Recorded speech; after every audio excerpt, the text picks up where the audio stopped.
everyone, welcome back to Tech Log. So today in this video I'll show you how to download and create account on CapCut.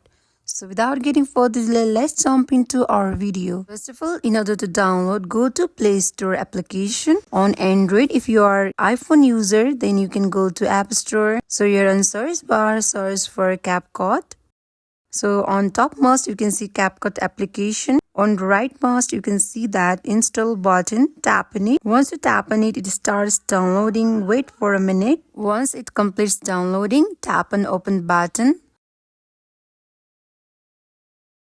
Next tap on agree and continue. Here you can skip it. Simply tap on skip on top right corner.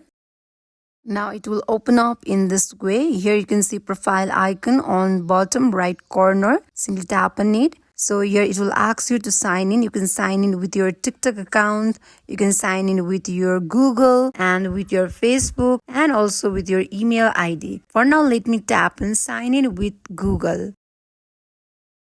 Now here choose your account. Now here select your date of birth. And then tap on continue button. Next, if you want to link your TikTok, tap on link now, otherwise tap on not now. So this is how you can download and create account on CapCut. So that is it for today. If you guys like this video, do not forget to like, comment and subscribe our channel. Thank you for watching.